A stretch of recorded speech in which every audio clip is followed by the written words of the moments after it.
Belajar Alkitab bersama sahabat Hope Channel Indonesia. Hanya di YouTube channel Diskusi Sekolah Sabat. Jangan lupa subscribe dan nyalakan notifikasinya.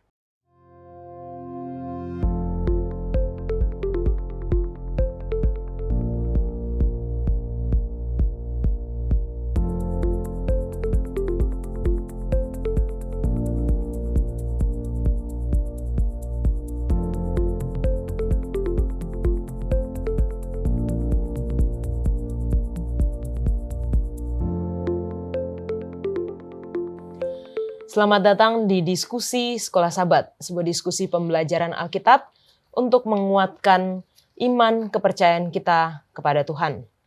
Senang sekali masih bisa menemani pemirsa sekalian di dalam Diskusi Sekolah Sabat ini, dan kita memasuki waktu yang sangat istimewa karena tepat di saat ini kita akan mempelajari satu topik yang baru. Di triwulan baru, triwulan ketiga tahun 2023, sepanjang 3 bulan ke depan kita akan mempelajari sebuah topik mengenai atau yang diambil dari surat Efesus. Nah, kami berterima kasih kepada teman-teman yang sudah hadir di studio untuk berdiskusi bersama, dan tentunya kita juga ingin menyapa teman-teman yang sudah menyaksikan baik dari televisi maupun dari media sosial yang telah menuliskan komentar mereka di kolom komentar YouTube channel Diskusi Sekolah Sabat. Untuk yang pertama mungkin saya bisa minta Pendeta Heski untuk membacakan. Baik, terima kasih Sis Yola. Ada Willy Sui, salam semua. Terima kasih penjelasan Sekolah Sabat yang sangat baik yang sudah membuka mind saya untuk terus belajar. Tuhan memberkati pelayanan kalian semua di sana. Salam dari Gereja SDA Ulu Dusun, Sandakan, Sabah, Malaysia. Salam Sabah. Selanjutnya, Tenta. Martin Gambidau, Shalom. Senang sekali mendengar penerangan dengan jelas firman Tuhan daripada Pak Pendeta semua. Pelajaran firman Tuhan ini bisa memberkati umat Tuhan. Sungguh menginspirasi, membina kehidupan berlandaskan firman Tuhan. Luar biasa. Amin, puji Tuhan. Selanjutnya mungkin Ellen boleh bacakan. Oke, dari Tulun Dusun Official Channel. Terima kasih atas pembelajaran Sekolah Sabat. Saya suka kepada timnya, sehati untuk membahas sehingga mendapat jawaban yang diterima atau tepat. Amin. Kemudian dari Son Lomban, terima kasih saya Bapak Sonce Lomban. Lebih mengerti tentang diskusi saat ini, juga para narasumber dan juga Yola yang begitu jeli sebagai moderator. Tuhan memberkati. Amin. Terakhir dari Jack Leo, terima kasih firman-Nya, amin. Amin. Oke, yang terakhir dari Bang Sandi. Oke, ada dari Josi Lolowang. Amin, makasih banyak atas penjelasan Sekolah Sabat. Salam dari kami Jemaat Mapaget Barat, samping Bandara Internasional Manado. Amin. Kemudian ada Ayeril Pro. Shalom HCI, terima kasih penerangan pelajaran Sekolah Sabat yang sangat jelas. Kiranya Tuhan memberkati kita semua. Amin. Amin. Nah, kemudian yang terakhir dari Demas. Akar Kristen berasal dari Yahudi dan bahasa Ibrani.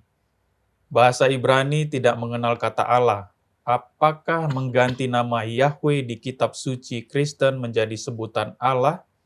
Allah, Tuhan Allah adalah tipuan setan juga. Wah, ini ada pertanyaan. Ternyata di kolom komentar bukan hanya menyapa juga ya, tapi atau memberikan juga kesaksian, tapi juga memberikan pertanyaan. Mungkin Pendeta Heski bisa kasih penjelasan sedikit mengenai hal ini. Sepertinya ini komentar di pelajaran Sekolah Sabat di triwulan lalu yang mengenai tipuan setan. Oh, jadi menggunakan nama Lord God atau Tuhan itu seperti penipuan setan ya. Jadi ketika menyebut Lord God ataupun Jehovah, Tuhan Allah, itu sebenarnya bukan nama Tuhan. Itu sebenarnya predikat atau atribut, gelar. Nama Tuhan yang sebenarnya yang di dalam Alkitab yang kita ketahui, ya orang Ibrani menyebut Yahweh. Itulah nama Tuhan yang dia sebutkan. Jadi sebenarnya tidak ada penggantian nama ketika menyebut Tuhan, Allah, ataupun kalau dalam bahasa Ibrani itu El, dia tambah El, itu kan El itu lebih bersifat singular dari Tuhan itu sendiri, dari YHWH itu. Kemudian dia pakai Elohim. Itu bukan mengganti nama Tuhan, itu hanya merupakan gambar, oh Tuhan itu lebih dari satu dalam konteks kealahan. Jadi sebenarnya tidak ada kekeliruan ketika menyebut Lord, God, ataupun Jehovah. Abad 12 kurang lebih ketika orang-orang berusaha menerjemahkan Alkitab ke dalam bahasa Inggris, mereka kesulitan untuk menerjemahkan itu. Makanya mereka pakai Jehovah. Ini tidak ada hubungannya dengan salah satu gerakan ataupun ya pergerakan denominasi tertentu dari gereja Kristen. Tidak. Jadi saya pikir tidak ada mengganti ataupun blasphemy, menghujat Tuhan dalam hal ini. Karena justru menghormati Tuhan. Karena orang Ibrani menganggap Yahweh itu suci, kudus, dan mereka dengan mulut yang najis tidak mampu, mereka hanya pakai istilah-istilah. Bang Sandi misalnya, nama Sandi itu kudus, suci. Bagi seorang anak memanggil memanggil Bang Sandi, pasti tidak akan memanggil dengan Sandi, enggak. Bapak, ayah, atau apalah, hanya seperti predikat aja. Jadi tidak menggantikan nama Tuhan itu sendiri. Oke, thank you Pendeta. Jadi kalau ilustrasinya kayak gitu kita ngerti juga ya, bahwa tidak ada penggantian, tidak ada tadi yang Pendeta katakan menghujat Allah dengan nama tersebut. Oke, seperti biasa kita juga memberikan buku Sekolah Sabat ini secara cuma-cuma kepada teman-teman yang rindu untuk belajar bersama di tempat Anda masing-masing. Kalau Anda mungkin kesulitan untuk memiliki buku ini tapi ingin belajar bersama-sama dengan kami, hubungi nomor call center Hope Channel Indonesia dan kami akan mengirimkan ke tempat Anda masing-masing secara cuma-cuma. Kita belajar mengenai surat Paulus kepada jemaat Efesus yang mengingatkan orang-orang percaya di sana untuk tidak menjadi tawar hati di tengah-tengah pikat dunia yang begitu menggoda, sama seperti di zaman kita sekarang ini. Kitab Efesus meninggikan Kristus dan menekankan pentingnya mengikut Dia, menjadi anggota aktif dari gerejanya, sementara menghidupkan pengharapan akan kedatangannya. Efesus adalah kota terbesar keempat dari Kekaisaran Romawi. Dengan jumlah penduduk sekitar 250.000, Efesus merupakan ibu kota dari salah satu provinsi paling kaya di wilayah yang kita kenal saat ini sebagai Asia Kecil. Menulis suratnya dari dalam penjara, Paulus mengkhawatirkan orang percaya di Efesus menjadi tawar hati dan melupakan apa artinya menjadi pengikut Kristus dalam budaya masyarakat kota Efesus yang canggih dan menikmati kemakmuran. Dia berusaha untuk menarik mereka kembali ke dalam iman Kristiani, mengobarkan kembali api kesetiaan kepada Kristus, dan membangkitkan kembali sukacita yang menjadi bagian dari kelompok Allah di dalam dunia, yaitu gerejanya. Belajar dari surat Efesus, miliklah kesempatan untuk mendapatkan kembali cinta pertama, kasih yang mula-mula, kegembiraan mengikuti Yesus di zaman yang sungguh menantang.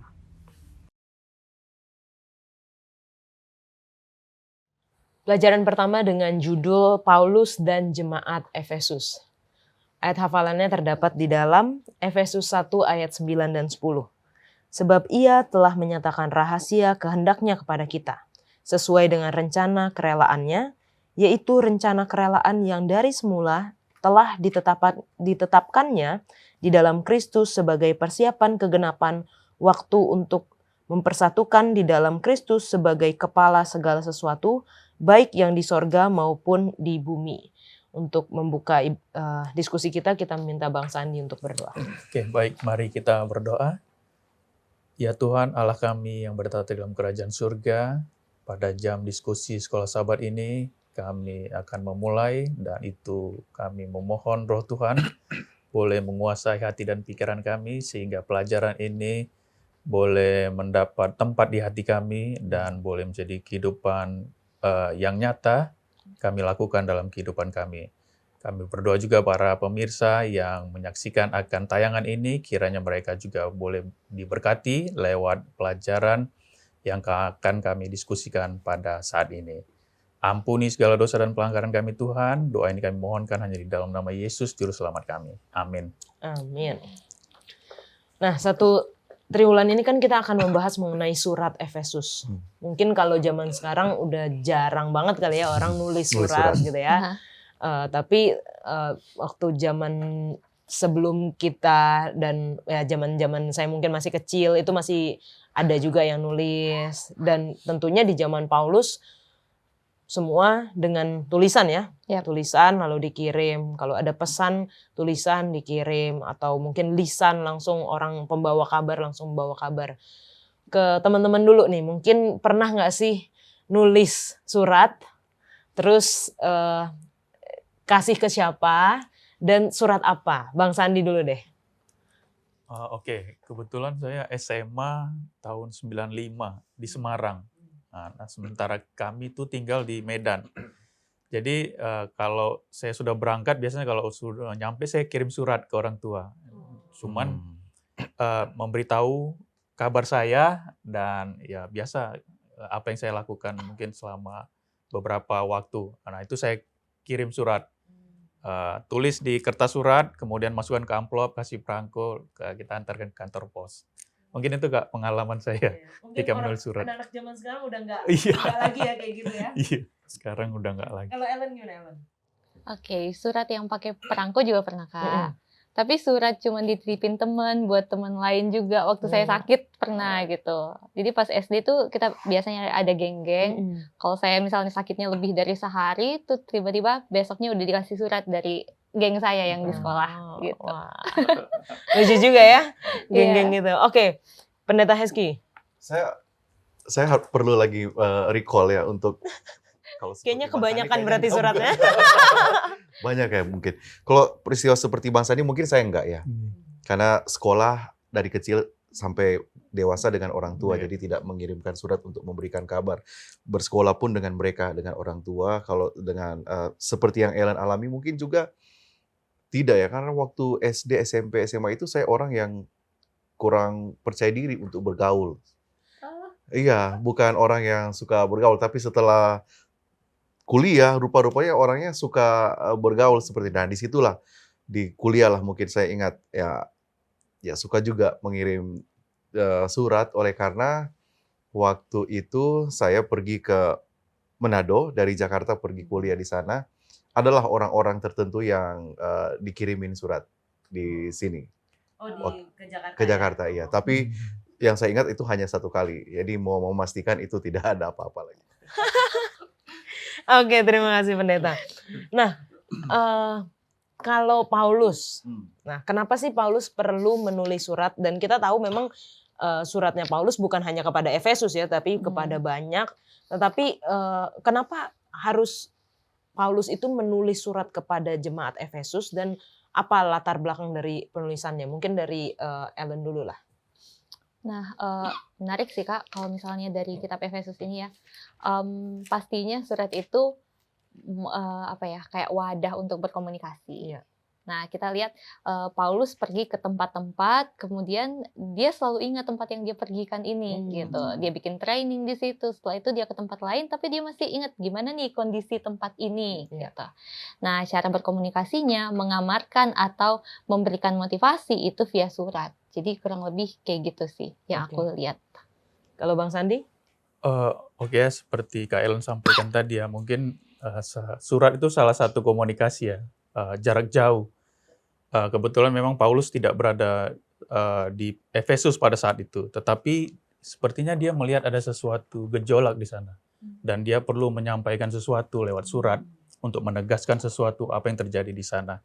Nah, kalau ya itu mungkin latar belakang ya. Kenapa? Karena ada satu gejolak di sana. Kita kan tahu Efesus ini kota yang makmur menurut para teolog pada saat itu ya, karena dia kota pelabuhan, dan saya yakin juga karena kota itu besar, jadi banyak imigran, mereka banyak membawa tradisi-tradisi mereka, kemudian ya ilah-ilah mereka. Dan Paulus melihat ke sana itu sesuatu yang membahayakan. Mungkin dia kasih sesuatu tadi, motivasi atau wejangan agar orang-orang percaya di sana tidak tercemar oleh budaya-budaya, tradisi-tradisi imigran-imigran yang datang ke sana. Mungkin mereka membawa agama mereka, berhala-berhala mereka. Mungkin itu. Dan ini surat Paulus kepada Efesus ditulis ketika Paulus berada di penjara ya, Pendeta ya? Roma. Ya. Penjara di Roma. Ya. Ya memang perlu bagi Paulus, dia menganggap perlu untuk menulis surat ke Efesus. Waktu dia kunjungan ke Efesus, ya Pertama, dia tinggalkan sana Priscilla Aquila kan, yang di dalam Kisah Para Rasul pasal 18. Jadi dia meninggalkan mereka di sana, ini ceritanya. Orang-orang di Efesus meminta Paulus untuk tinggal.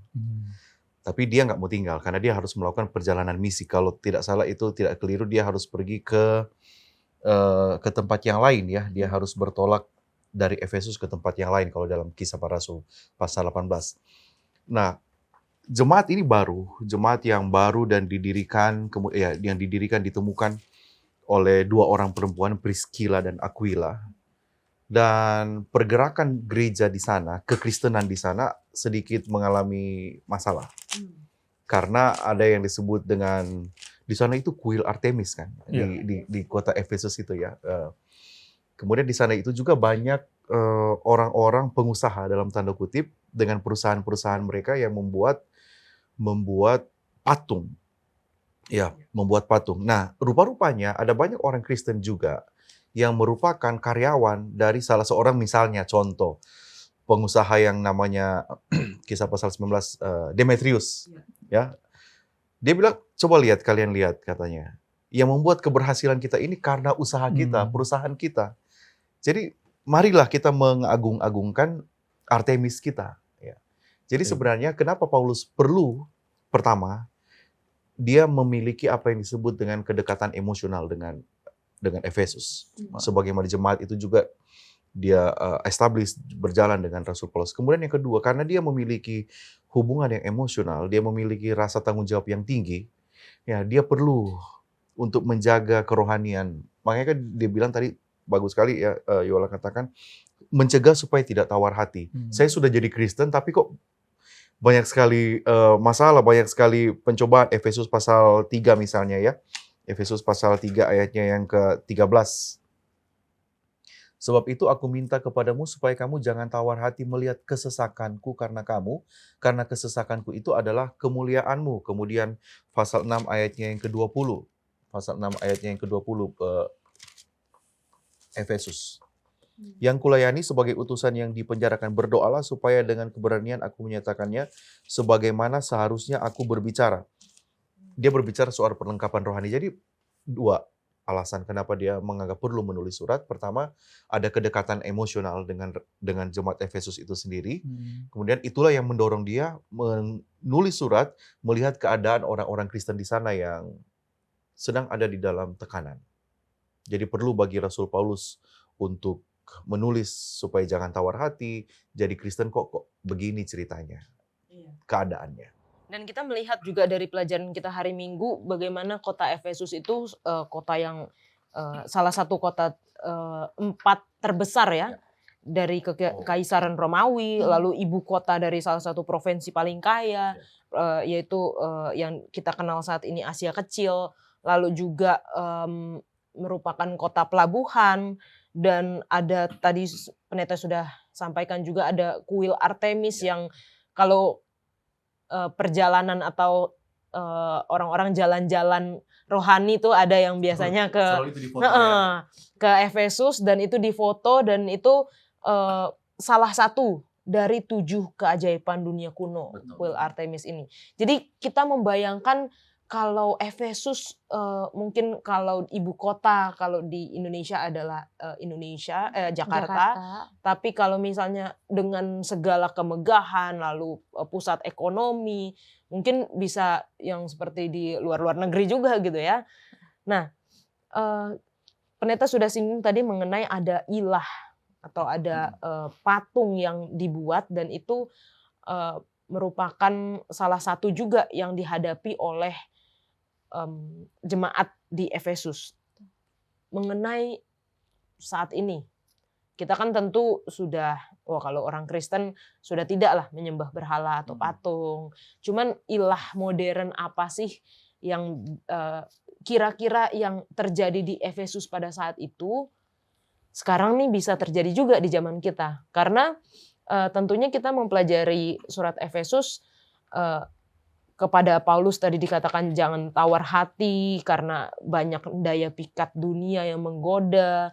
Sekarang kan sama, hal yang sama. Cuman apa sih ilah modern di zaman kita sekarang? Mungkin Bang Sandi bisa. Oke. Mungkin saya coba definisikan ya. Berhala ini mungkin sesuatu yang kita puja, kita sembah selain daripada Allah ya. Nah, ketika kita mengidolakan sesuatu melebihi Allah, ya, pencipta kita, itu merupakan ilah atau berhala bagi kita. Nah, saya coba pikir dalam pikiran saya, mungkin saya contohkan ya, sebenarnya banyak Kak. Walaupun sekarang kalau zaman dahulu mereka menyembah patung ya, membuat patung menyerupai binatang atau pohon, bahkan mereka menyembah matahari, ya. Tapi kita sekarang nggak lagi, karena kita percaya itu memang benar-benar berhala, tetapi ternyata ada berhala-berhala modern. Nah, dalam pikiran saya coba bikin banyak ya, bisa jadi itu mungkin mobil, ya, bisa jadi uang, ya, apalagi diri kita sendiri ini bisa kita anggap jadi ilah sama kita. Saya contohkan uang ya. Ketika kita mencari uang, kemudian berjeri lelah mencari uang, kemudian kita kumpulkan sebanyak-banyaknya, terus kita tabung. Tiba-tiba bank itu bangkrut lah, atau terkena apa, likuidasi atau apa. Dan kita jadi stres, ya, nggak mau makan, ya kan. Pendeta datang mau mendoakan, diusir, udahlah, uang saya juga nggak kembali, ya kan. Teman-teman mau mendoakan seperti itu, jadi dia stres. Nah, menurut saya itu uang sudah menjadi ilah sama dia, ya. Ketika kehidupannya sepertinya sudah hancur, itu merupakan suatu ilah bagi kita. Jadi hati-hati seperti itu Kak. Oke. Kalau Ellen? Menarik sih Kak ya. Kan betul kata-kata Sandy tadi. Jadi bukan yang kita sembah secara fisik ya. Cuman sebagai anak muda zaman sekarang tuh kita menunduk kepada berhala, menunduk kepada gadget. Jadi gadget kan nggak bisa naik gini kan, nggak pasti nunduk kan. Ya, tapi betul. selain itu kita lihat di sini pusat gedung kesenian kan dibilang dan 25.000 orang yang hadir pada hari Senin di situ. Konser grup K-pop terakhir aja Kak 140.000 orang Kak yang hadir di Jakarta gitu ya. Jadi bisa jadi sebagai orang muda mungkin kelompok nyanyi, musik, olahraga, fashion, makanan, semua yang kayaknya kita mau mencurahkan waktu, tenaga di situ dan bisa mengesampingkan hal yang lain, terutama mengesampingkan Tuhan juga gitu. Jadi banyak banget. Apalagi kalau dibilang Efesus adalah daerah ibu kota ya, ibaratnya Jakarta, memang banyak sih tantangannya Kak. Dan mungkin itulah banyak ilah-ilah yang saat ini ada dan saat ini disembah oleh banyak orang gitu. Oke, thank you Ellen. Kalau dari pendeta? Ya, oke. Menarik ya, karena itu umumnya kita mendengar orang mengidolakan sesuatu, K-pop dan sebagainya, harta. Tapi coba kita lihat, saya terpikir untuk memberikan sesuatu atau cara yang lain untuk melihat penyembahan berhala itu, Baal secara modern. Bahwa dengan meragukan Tuhan, tidak percaya kuasanya Dia, itu bahagian dari idol. Jadi tidak meyakini bahwa Tuhan melakukan sesuatu. Yeremia pasal 13 Yeremia pasal 13 ayatnya yang kita lihat orang Israel untuk hal ini boleh jadi ilustrasi terbaik kita. Yeremia pasal 13 cerita tentang peringatan dan ancaman mulai ayatnya yang ke-24-25 saya baca. Aku akan menghamburkan mereka seperti sekam yang diterbangkan angin padang gurun. Itulah nasibmu, bagianmu yang telah kuukur untukmu. Demikianlah firman Tuhan, karena engkau melupakan aku dan mempercayai dusta. Kalau di dalam bahasa yang lain, meragukan tentang kuasa Tuhan. Jadi, idol itu bukan lagi hanya sekedar kita mengidolakan ataupun menganggap bahwa materi itu adalah sesuatu yang berharga, tetapi meragukan kuasa Tuhan itu idol. Di dalam Lukas pasal 12, contoh yang lain ya, Lukas pasal 12 ini memiliki saudara kembar. Matius pasal 6 misalnya. Yang saya mau katakan dalam Lukas pasal 12, hal kekhawatiran ya. Matius pasal 6. Di situ kan dia katakan di bagian akhir, janganlah takut hai kamu kawanan kecil, karena Bapamu telah berkenan memberikan kepadamu kerajaan itu. Jualah segala milikmu dan berikanlah sedekah. Buatlah bagimu pundi-pundi yang tidak dapat menjadi tua. Dan seterusnya. Kemudian dia tutup, di mana hartamu berada, di situ juga hatimu berada. Ini dalam konteks apa? Dalam konteks kita tidak perlu meragukan kekuatan dan kehebatan Tuhan. Di sini dikatakan, kalau kamu sudah mendapatkan kerajaan Allah, kamu tidak akan khawatir lagi akan segala hal. Kalau kita masih mengkhawatirkan sesuatu tidak akan terjadi kepada kita, atau sesuatu buruk yang terjadi pada kita masih mengidolakan. Jadi sebenarnya percaya kepada Tuhan sungguh-sungguh itu akan mencegah kita untuk tidak menyembah hal yang lain, baik materi ataupun yang kelihatan dan sebagainya. Jadi percaya sungguh-sungguh kepada Tuhan itu saja. Percaya sungguh-sungguh kepada Tuhan itu akan membentengi kita dari mengidolakan sesuatu, mengidolakan harta. Dan kalau saya sudah rasa Tuhan itu ada dengan saya, kerajaan Allah itu sudah sepenuhnya, saya tidak akan khawatir dengan materi. Kalau saya rasa bahwa saya ini adalah pilihan Tuhan, orang yang walaupun terbatas tapi dipilih oleh Tuhan, saya tidak akan sungguh-sungguh percaya dengan orang-orang yang dibanjiri ratusan, puluhan ribu orang itu ketika mereka konser kan. Ya, jadi another way untuk mengatakan bahwa penyembahan berhala itu lebih dari sekedar materi, yaitu kita meragukan Tuhan. Itu bisa menjadi berhala juga bagi kita. Kita percaya Tuhan ada, orang Israel percaya Tuhan ada, tetapi mereka tidak percaya, ragukan akan kuasanya Dia. Nah, ini saya setuju sih 100% sama pendeta, tapi kan ada sihnya ya. Biasanya untuk tidak khawatir itu sulit ya, Ellen, ya. Betul. Untuk nggak khawatir itu gimana jadinya? Oke, saya hari ini ketika bangun pagi saya berketetapan hati untuk percaya sepenuhnya sama Tuhan. Saya tidak mau khawatir akan segala sesuatu. Ya, saya tetap akan mengerjakan segala sesuatu yang semampu saya, sebisa saya, tapi saya tidak akan khawatir akan yang lain gitu. Begitukah, pendeta? Oke. Buku Efesus ada istilahnya God plus. Oke, kami Kristen dalam hal ini, mereka sudah menjadi Kristen lewat pekabaran Rasul Paulus yang jalan Tuhan itu. Yesus salah satu-satunya jalan keselamatan di dalam Kisah Para Rasul pasal 18-19 itu. Apa artinya God plus itu? Oke, kami Kristen. Tapi untuk memenuhi kebutuhan kami, perlu ada usaha yang lain dong. Orang Israel bergantung kepada dua hal. Mereka percaya kepada Tuhan, pada saat yang sama, mereka juga percaya dengan Baal-Baal. Itu terjadi dengan orang Israel, terjadi juga dengan orang-orang di Efesus. Dan itu mungkin bisa terjadi dengan kita sekarang. Oke, saya Kristen. Tapi untuk mendapatkan materi tidak hilang nanti, saya perlu ada kekuatan yang lain juga untuk menjaga usaha saya berlangsung supaya saya tetap eksis, penglaris jalan terus. Saya Kristen tapi mungkin plus, ada pegangan. Yes, God plus itu orang Efesus. Mungkin ada jimat apa? Iya, itu actually orang pada kita ragu. Saya Kristen, saya belajar anak kuliah misalnya belajar, tapi Tuhan kan nggak kelihatan, saya perlu ada plus yang lain. Jadi itu istilahnya orang Efesus, God plus. God plus. Berarti diri juga dong, kayak yang Kak Sandi bilang ya? Ya, diri. Tuhan oke, tapi saya juga ada usaha dong. Saya mau apa yang saya mau lakukan. Prinsip keselamatan dalam sekali di dalam buku Efesus. Wow. Oke. Thank you, pendeta. Nah, teman-teman, kita akan lanjutkan diskusi kita. Jangan kemana-mana.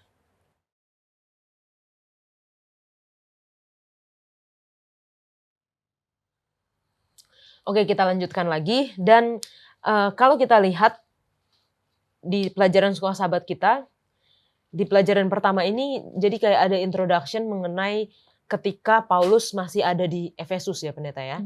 Jadi dan ini tercatat di dalam Alkitab di Kisah Para Rasul 19.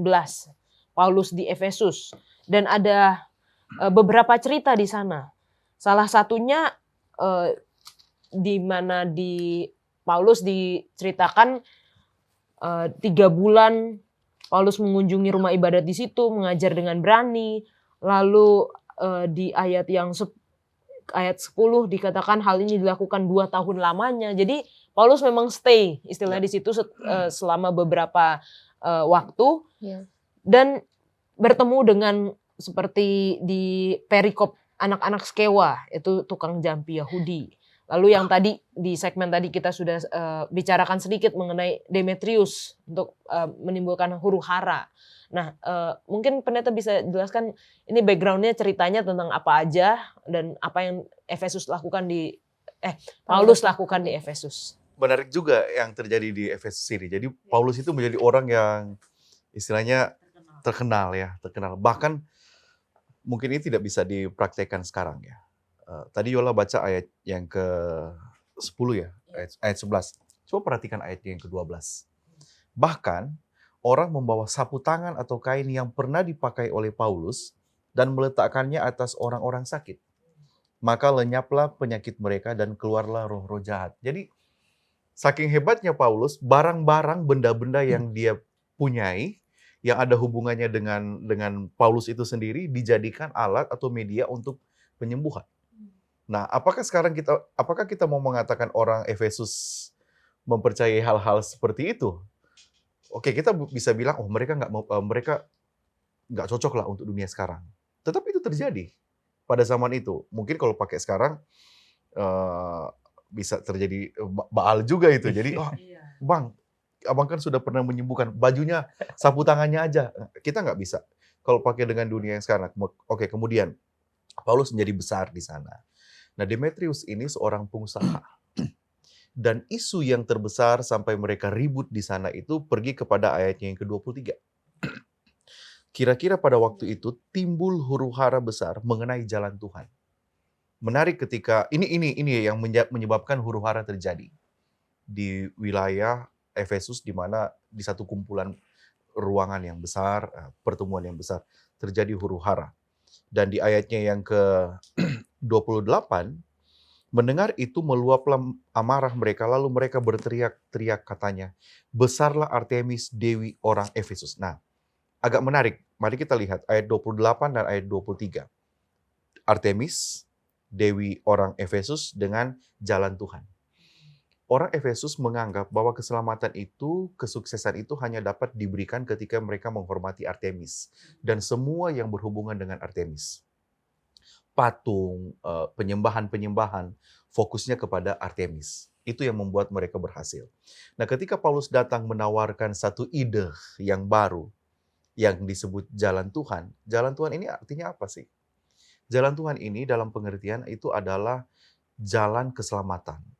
Atau bahasa yang lain menceritakan jalan Tuhan itu adalah kehidupan yang Yesus pernah hidupi, yang diceritakan oleh Rasul Paulus. Jadi jalan Tuhan itu secara sederhana, Yesus yang diceritakan oleh Rasul Paulus. Ada bentrok, tadinya yang mereka anggap yang hebat itu Artemis. Terus sekarang Paulus datang dengan menawarkan jalan Tuhan, jalan yang lain. Ada permainan kata ketika dia katakan jalan Tuhan dan Dewi Artemis. Dua-dua ini nggak kelihatan sekarang. Pada zaman itu, tidak kelihatan. Tidak ada lah oknumnya. Penyembahan berhala, pemilihan terhadap siapa kita mau menyembah itu juga sudah terjadi. Nanti mungkin sebentar akan berkembang pada pertanyaan dengan Laodikia dan buku Wahyu itu akan berkembang. Inilah yang mendasari terjadi keributan di sana. Paulus menawarkan ini loh solusi yang terbaik untuk keselamatan kita. Siapa? Bagaimana? Yesus. Caranya datang kepada dia. Efesus 2 ayat 8 dan 9 kan nanti mungkin kita pelajari. Bahwa keselamatan itu kamu diselamatkan oleh karena kasih karunia. Ya, melalui iman. Itu bukan usahamu sendiri. Jadi God plus tadi ya, ide God plus tadi. Jadi itulah yang mendasari. Paulus datang dengan ide yang baru. Keselamatan hanya melalui Yesus, bukan Artemis yang sifatnya temporary. Oke, thank you pendeta. Nah, mungkin bagi Ellen nih sekarang, apa yang menjadi amaran dari Paulus kepada jemaat Efesus waktu itu yang kita bisa pelajari dan relevan dengan kita zaman sekarang? Banyak banget sih Kak ya. Jadi tadi kita udah belajar bahwa ada berhala-berhala yang pekat banget di kota Efesus pada zaman itu. Dan Paulus mengutamakan lagi di message-nya kan jalan Tuhan, Kristus, sumber keselamatan gitu ya. Jadi gantinya percaya kepada diri tadi atau percaya kepada dewa.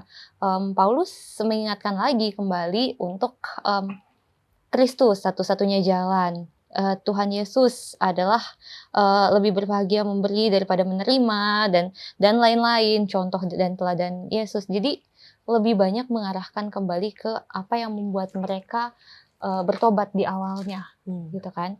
Karena di anak-anak skema lucu sih Kak di sini kan, di situ ada orang-orang yang mengaku mengenal Tuhannya Paulus, kemudian mengatasnamakan Yesus untuk mengusir si roh jahat itu, tapi ternyata mereka juga nggak punya hubungan pribadi dengan Yesus gitu kan.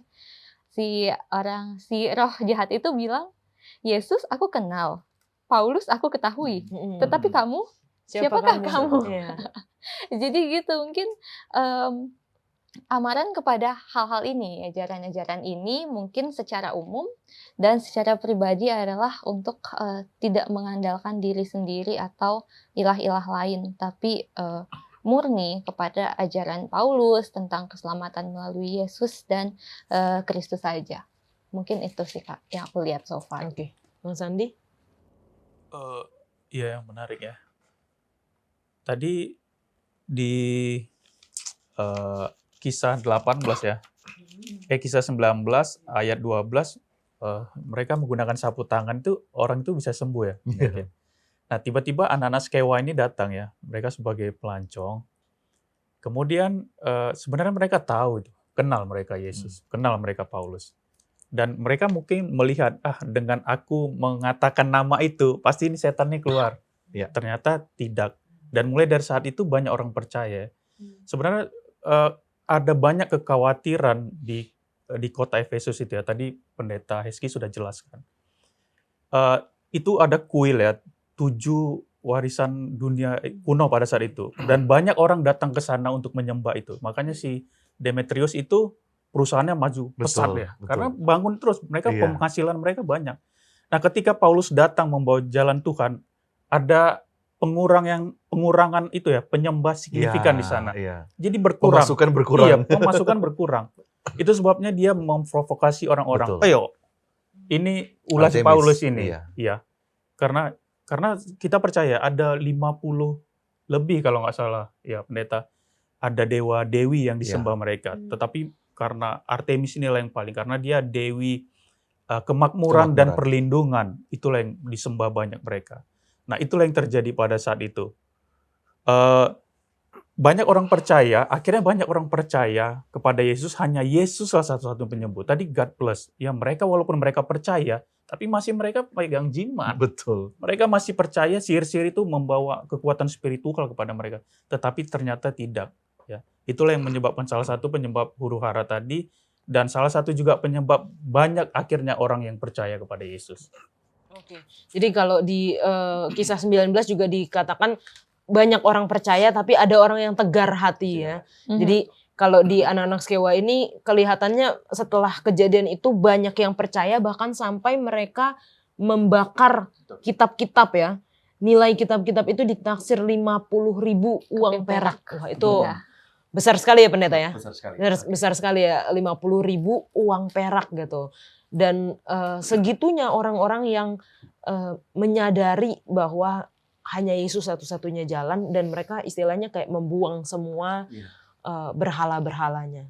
Paulus menarik. Pekabarannya kan yang membuat kegemparan dalam kota itu yang jalan Tuhan.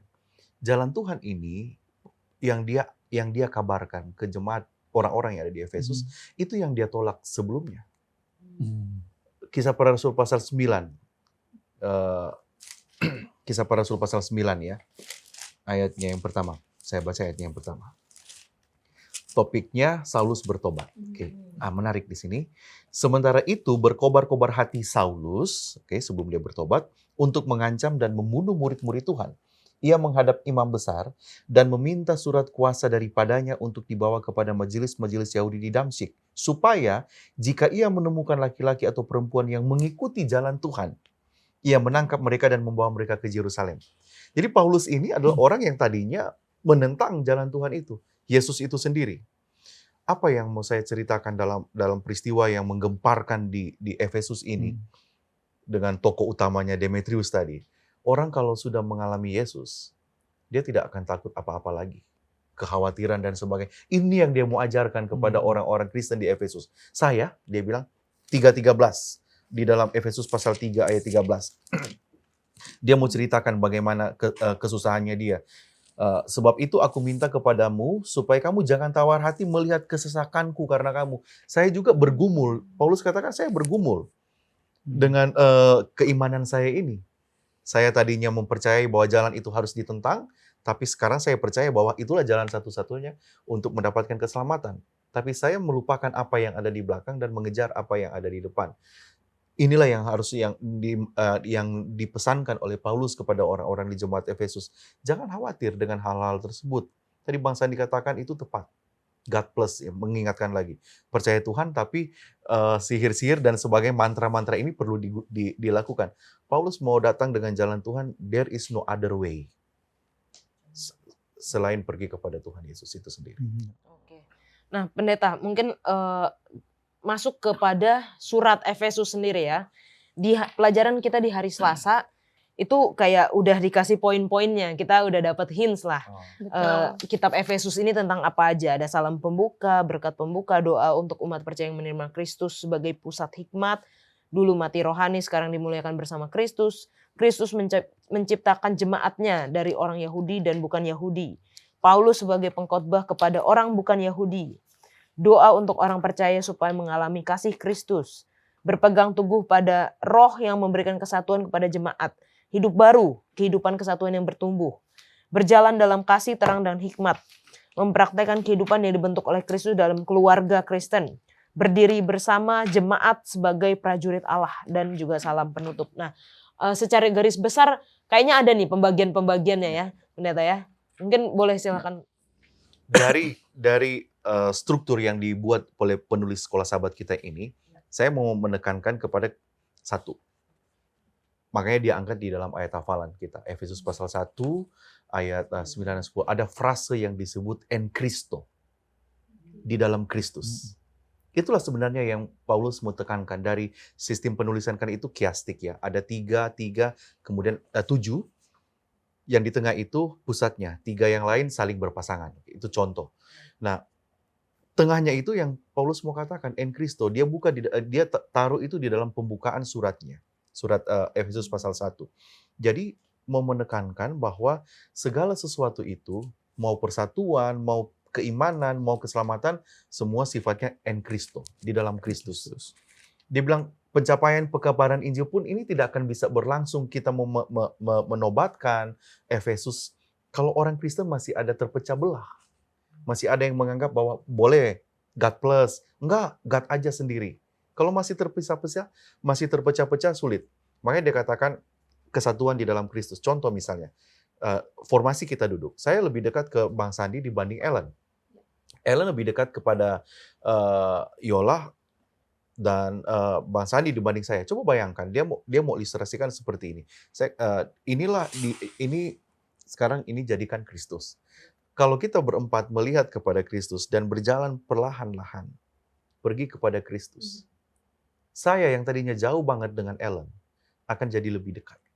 Yola yang tadinya jauh banget dengan Bang Sandi akan jadi lebih dekat. Itu yang Paulus mau katakan, en Christo. Kita semakin hari semakin lihat kepada Kristus, kita semakin dekat. Dan pekabaran Injil itulah yang akan dan pekabaran Injil akan berjalan dengan baik dan benar oleh karena prinsip en Christo. Pasal 1 ayat 9-10 buku Efesus. Oke, thank you pendeta. Ini baru saya dapatkan mengenai en Christo, di dalam Kristus.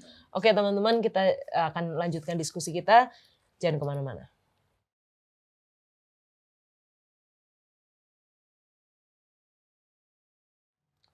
Oke, kita kembali lagi dan kita masih membahas mengenai surat Efesus. Di episode atau pelajaran yang pertama ini masih kelihatannya masih overview ya, masih introduction tentang kitab Efesus yang kita akan pelajari sepanjang triwulan.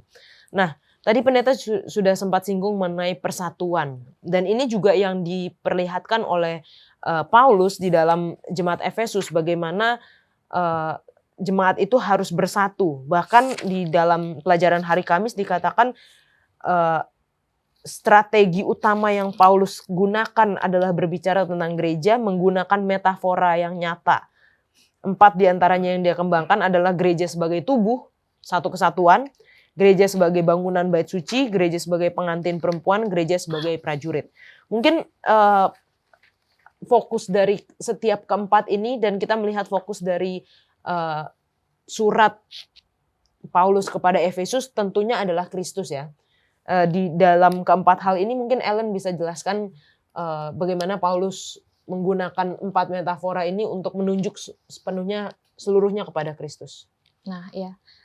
Makanya Sekolah Sahabat ini jadi satu tools yang aku senang gunakan gitu ya, karena itu membantu aku mengembangkan apa yang kita baca ini. Jadi di sini di judulnya di hari Kamis aja Efesus surat yang dipenuhi Kristus. Yeah. Aku coba pikirkan lagi kira-kira di mana Kristus di metafora atau di simbol-simbol ini ya.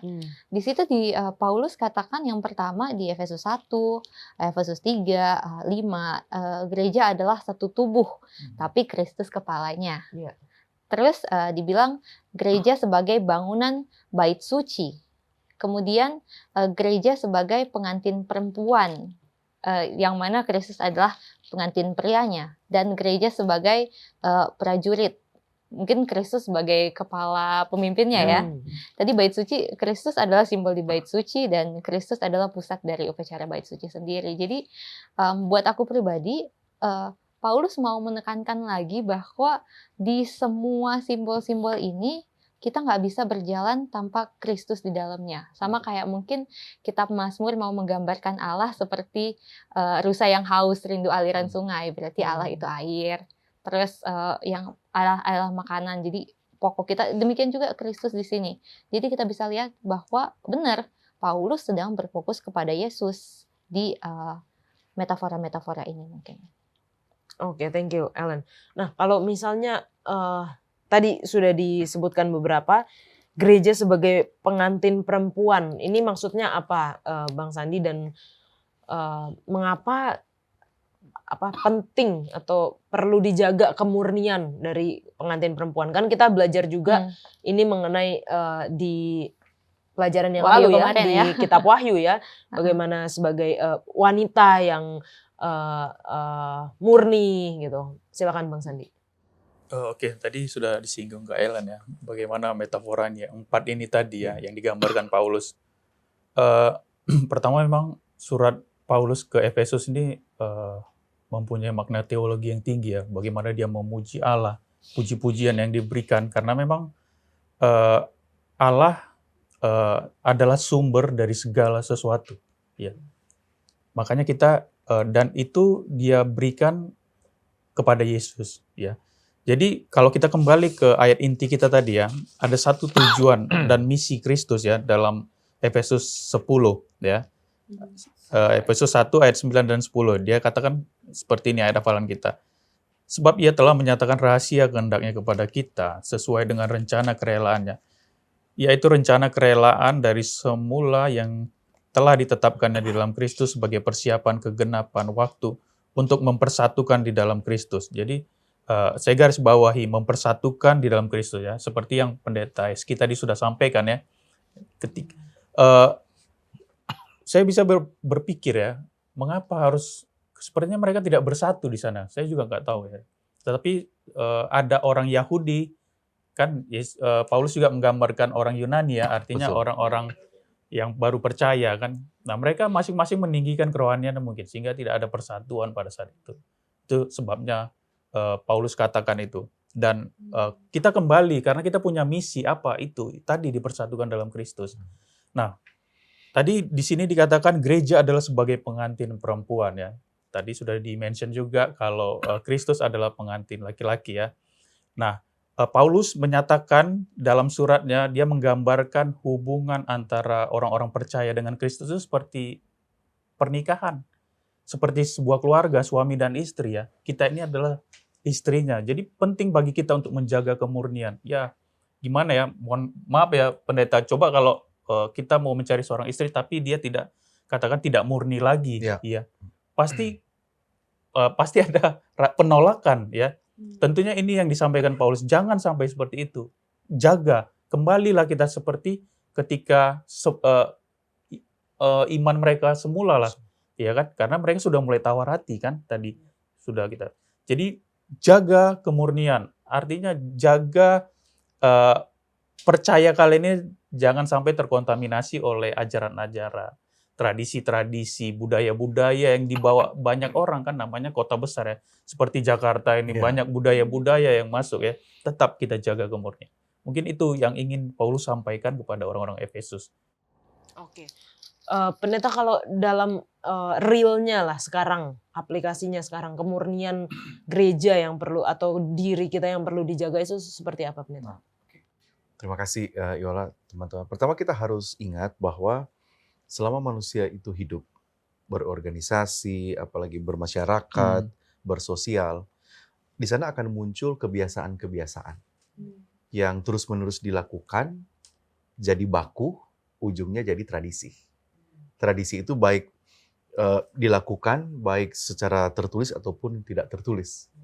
Dan gereja kita, ada nggak tradisi-tradisi yang bawaan? Gereja kita dalam tanda kutip ada begitu banyak tradisi. Karena kita nggak akan keluar dari yang namanya kebiasaan-kebiasaan yang jadi dilakukan terus-menerus, jadi baku, bahkan ditulis ataupun enggak jadi tradisi. Nah, sejauh tradisi itu tidak mengganggu keimanan ataupun pengajaran jalan Tuhan itu, kita tidak perlu banyak deal dengan itu, tradisi itu. Beda kalau sudah bersifat prinsip. Ya, kalau sudah bersifat prinsip, kita harus bilang enggak sama kebiasaan-kebiasaan itu. Tapi ada banyak tradisi yang gereja kita lakukan sampai hari ini yang notabene mungkin tidak berlawanan dengan tidak berlawanan dengan kebenaran. Konteks Efesus. Efesus ini yang Paulus mau katakan, Efesus ini sebenarnya Paulus mau mengingatkan kepada jemaat Efesus, Paulus dan Efesus, bahwa jemaat di Efesus ini adalah bahagian kecil dari rencana Allah yang besar. Apa rencana Allah yang besar? Yaitu menyatukan suku, bangsa, bahasa, dan kaum ke dalam Kristus. Nah, gereja adalah alat Tuhan untuk mempersatukan itu. Untuk mempersatukan orang ini di dalam Kristus. Itu kan Bang Sandi sudah baca tadi Efesus pasal 1 ayat 9 dan 10. Berulang kali ayat ini kita kedepankan pada permulaan sekolah Sabat ini. Jadi Efesus mau diingatkan oleh Rasul Paulus, kalian itu adalah elemen penting dari rencana Allah yang gede. Apa rencana Allah yang gede? Dunia ini harus mendengarkan pekabaran di dalam Kristus. Kalau ditarik ke dunia kita sekarang, gereja kita, pribadi-pribadi, aku, Bang Sandi, Ellen, dan Yola, kita ini adalah elemen kecil dari rencana Allah yang gede, yang mana dunia ini harus ada di dalam Kristus. Inilah yang menyadari bahwa kita ini adalah elemen penting dari rencana Allah yang gede, kita nggak boleh cemarkan diri kita, dalam tanda kutip, dengan doktrin-doktrin yang menghambat untuk dunia ini satu di dalam Kristus. Jadi, menjaga kemurnian, menjaga diri kita tetap tidak dimasukkan dengan doktrin-doktrin yang bisa menghambat tujuan Allah yang besar itu. Dan ini ada hubungannya juga dengan pelajaran kita triwulan lalu Wahyu ya, Pendeta ya, bagaimana ada surat-surat juga kepada 7 jemaat, salah satunya jemaat Efesus, dan juga ada jemaat Laodikia, atau kalau kita menganggapnya itu adalah jemaat yang terakhir, yang sekarang kita berada di jemaat Laodikia. Nah, mungkin apa nih hubungannya Ellen antara pekabaran yang di kitab Wahyu kepada jemaat Laodikia dengan pekabaran Paulus kepada jemaat Efesus? Tadi off cam aku sempat tanya ya, kira-kira gimana sih kondisi jemaat Efesus ini ya? Dan juga kalau misalnya kita dari gambarkan semuanya, jemaat Efesus ini tadi adalah pusat perekonomiannya, gitu kan? Kemudian hiburan juga di situ, pusat kesenian gitu. Jadi sebenarnya tidak berkekurangan satu apapun Efesus ini ya. Dan justru disitulah titik di mana kita gampang terbuai dan gampang hilang. Nah, mungkin dalam kitab Wahyu juga digambarkan kan Laodikia ini adalah mereka yang menganggap tidak memerlukan Kristus.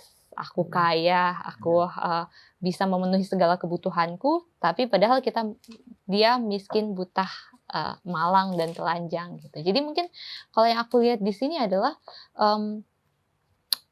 Paulus ingin mengamarkan ya bahwa Efesus yang mungkin merasa berkecukupan dan akhirnya menggunakan pemikirannya sendiri dan kekuatannya sendiri untuk menjalani hidup, dan bahkan bisa jadi udah nggak mempedulikan atau menganggap penting lagi keimamatan, maksudnya imannya mereka, kepercayaan Kristus dan lainnya.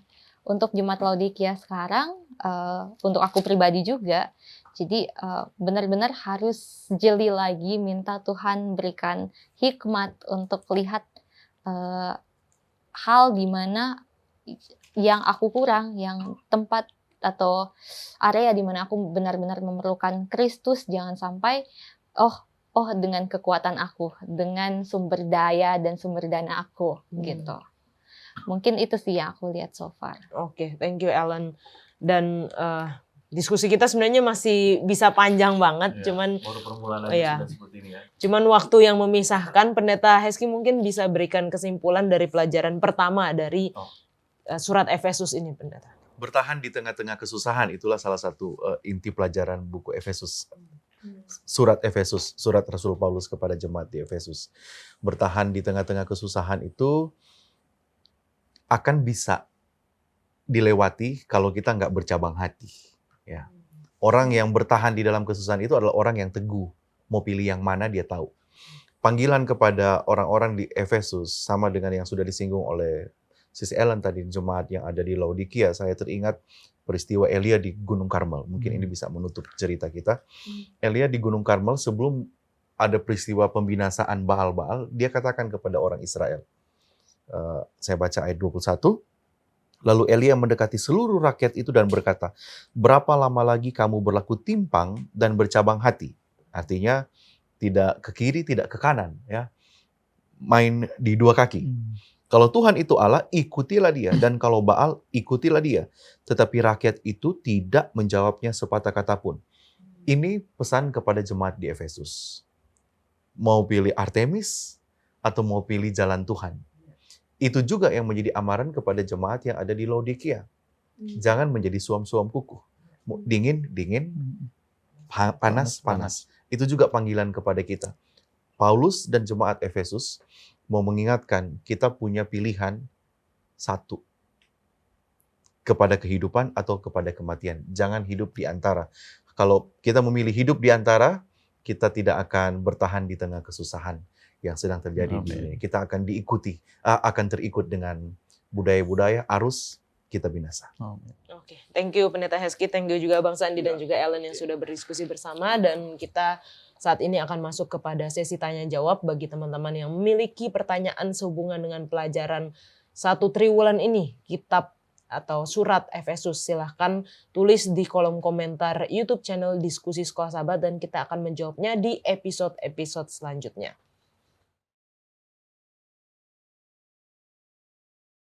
Oke, kita saat ini ada di dalam sesi tanya jawab dan kita sudah bersama dengan Pendeta Wilson Sianipar. Terima kasih yang sudah bersedia untuk menjawab pertanyaan dari teman-teman semua.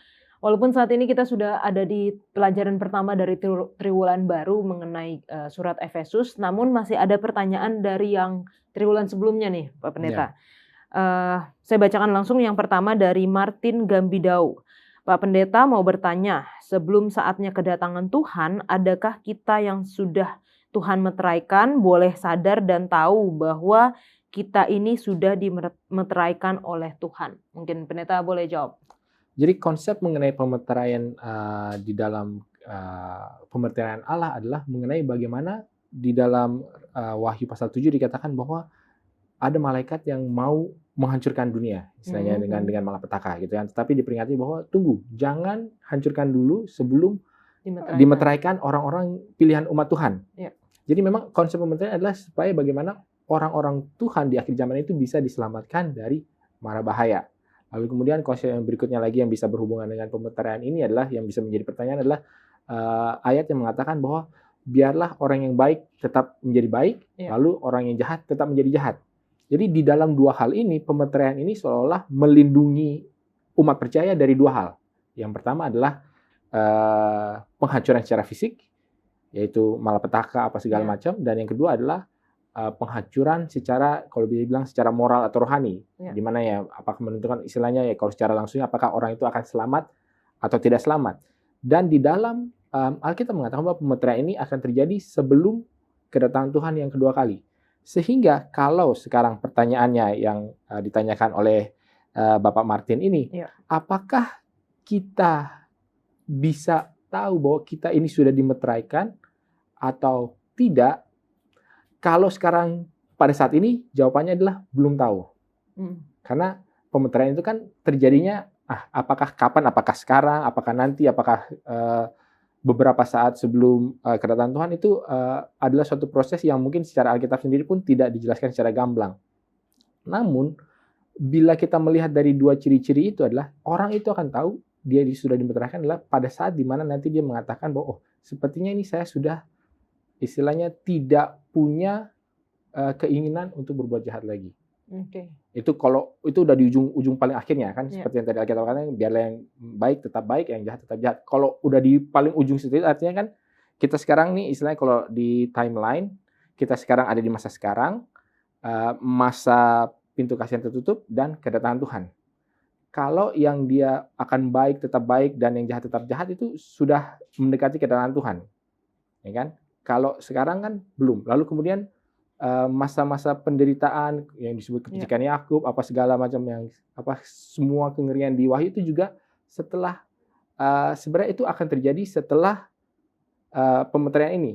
Sehingga kalau bisa ditanya, bisa nggak saya sekarang ini tahu bahwa saya sudah dimeteraikan atau belum? Jawabannya adalah tidak. Kita tidak bisa tahu apakah saya ini sudah dimeteraikan atau enggak. Kita akan baru tahu, ternyata ini saya sudah dimeteraikan adalah bahwa kalau kita mungkin melihat ke kiri kanan tiba-tiba ada malapetaka, ada kehancuran dunia yang seperti dikabarkan di dalam Wahyu pasal 7, tapi kok sepertinya kita tidak terkena. Itu artinya memang kita sudah dimeteraikan. Tetapi itu terjadi setelah pintu kasihan tertutup. Sehingga keinginan untuk mengetahui apakah saya sudah dimeteraikan atau tidak dimeteraikan itu sebenarnya sesuatu yang secara teori sepertinya baik, perlu untuk kita ketahui, tetapi pada prakteknya sebenarnya tidak ada bedanya juga. Karena memang secara Alkitab itu tidak dijelaskan apakah kapan dimeteraikannya dan apakah saya tahu atau nggak tahu. Itu yang bisa menunjukkan bahwa orang itu sudah dimeteraikan atau nggak dimeteraikan adalah hasil akhirnya, bahwa apakah dia terkena malapetaka atau tidak, dan bahwa apakah dia masih akan berdosa atau tidak. Tapi itu kan sudah di akhirnya. Sehingga kalau itu belum sampai kepada tahap itu, toh kita juga tidak mengetahui, dan toh itu juga belum tentu terjadi bagi kita, sehingga ya kita tidak akan bisa mengetahui. Jadi mungkin kalau jawaban secara gamblang dan secara langsungnya adalah kita tidak akan bisa tahu apakah kita sudah dimeteraikan atau tidak. Makanya Alkitab mengatakan ya teruslah ya kerjakanlah keselamatan dengan takut yang bentar, lalu segala nasihat Alkitab mengatakan bahwa bagaimana kita perlu mencari hati kita sendiri. Apakah saya benar-benar sudah tulus mengikuti Tuhan atau enggak? Karena apa sih artinya dimeteraikan itu? Artinya dimeteraikan adalah bahwa ketika kita sudah benar-benar mengkomitmenkan diri kita untuk mengikuti Tuhan, dan kita tidak akan berbalik lagi, mengikuti setan. Sehingga ya kalau meterai, apa sih itu meterai? Meterai kalau di zaman dulu kan ditulis dulu suratnya, dilipat, baru ya dilipatnya di-seal, dimeterai. Jadi semua itu sudah tertulis selesai, makanya dia bisa dimeteraikan. Makanya kalau dia belum, apakah kisah hidupnya belum selesai, atau apakah segala keputusan itu belum selesai, ya dia tidak akan dimeteraikan. Nah, yang menjadi pertanyaan, baik lagi kepada pertanyaan awal ini lagi. Jadi manusia itu pengen tahu kapan sih saya bisa dimeteraikan. Tapi sebenarnya bukan itu inti pertanyaannya. Sebaiknya inti pertanyaannya adalah bagaimana supaya saya bisa dimeteraikan. Bukan kapan atau apakah saya bisa tahu. Itu ya. Jadi sehingga kalau mau menjawab secara yang lebih praktikal, ya apakah kita tahu atau nggak tahu kan supaya kita bisa dimeteraikan. Jadi mungkin yang lebih perlu dijawab adalah bagaimana sih supaya bisa dimeteraikan. Itu aja. Dan kalau itu yang kita coba jawab dan itu coba kita kejar dan kita lakukan dengan sendirinya, ya mungkin kita tidak tahu kita sini sudah dimeteraikan, tapi ternyata kita sudah dan kita akan bisa selamat. Nah, jadi mungkin sebaiknya itu yang lebih menjadi uh, arah daripada perjuangan kita, yaitu supaya saya bisa menerima meterai Allah. Mungkin seperti itu. Dan jangan sampai kita self identify ya. Oh, ini kayaknya saya Ya, mudah itu nih juga. gitu. Saya kayaknya baik-baik aja gitu ya. Betul. Jangan sampai seperti itu. Oke, pertanyaan selanjutnya Pendeta dari Putra Tampu Bolon mengenai luka pada binatang di Wahyu, tolong dijelaskan.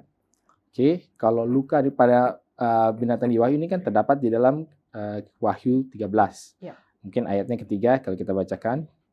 Maka tampaklah kepadaku satu dari kepala-kepalanya seperti kena luka yang membahayakan hidupnya. Tetapi luka yang membahayakan hidupnya itu sembuh, seluruh dunia heran lalu mengikut binatang itu. Nah, mungkin kalau untuk menjawab hal ini sebenarnya perlu dulu diadakan pembelajaran Alkitab supaya kita bisa mengidentifikasi binatang itu atau kuasa ini siapa. Ya. Nah, itu mungkin tidak bisa dijawab di sekarang. Tetapi bila mana kita sudah mengalami, sudah melakukan penelitian itu dan kita sudah bilang, oke, ternyata menurut penelitian atau menurut pembelajaran Alkitabnya ternyata kita bisa memahami bahwa kekuasaan ini adalah Roma Katolik, sehingga kita bisa melihat, nah luka binatangnya itu seperti apa. Kalau di dalam Wahyu dikatakan bahwa binatang ini akan berkuasa selama 1260 hari atau 42 bulan.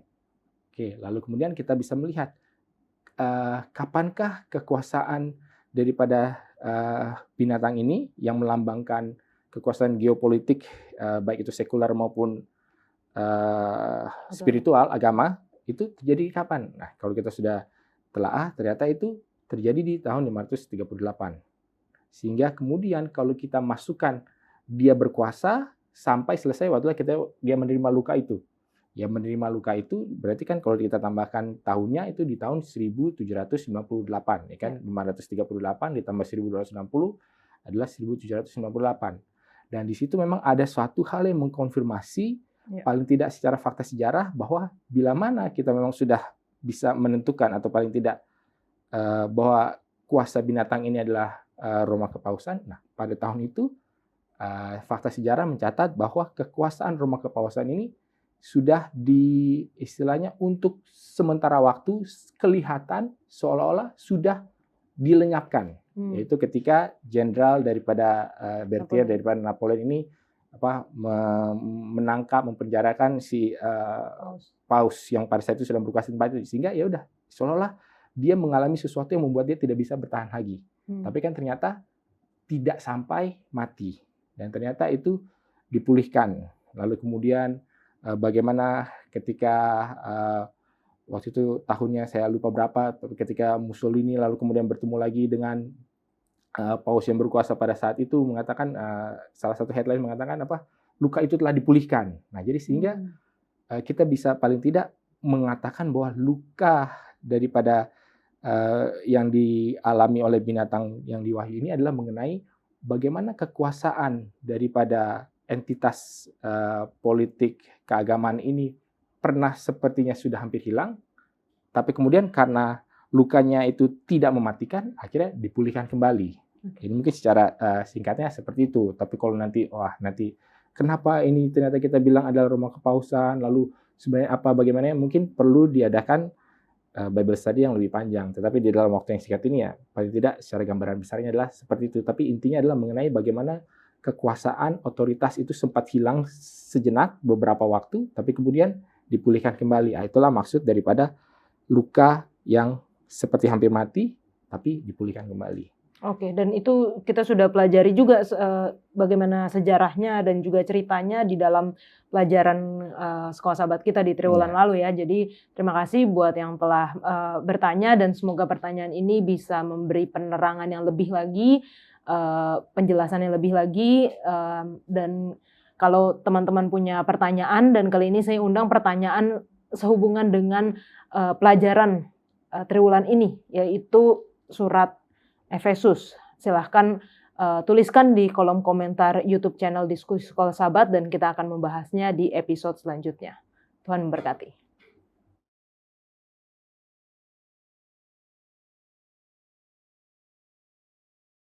Baik, untuk menutup diskusi kita minta Pendeta Hezky untuk berdoa. Mari kita berdoa.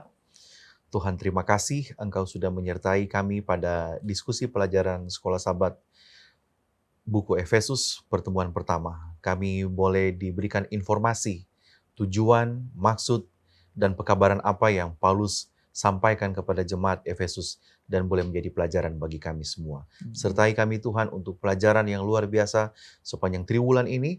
Engkau berkati umat-umat-Mu yang menyaksikan dan belajar bersama-sama dengan kami. Di dalam nama Yesus kami berdoa. Amin. Amin. Amin. Terima kasih kembali. Dan terima kasih juga teman-teman yang sudah menyaksikan. Dan kita akan bertemu kembali di episode selanjutnya. Tuhan Yesus memberkati.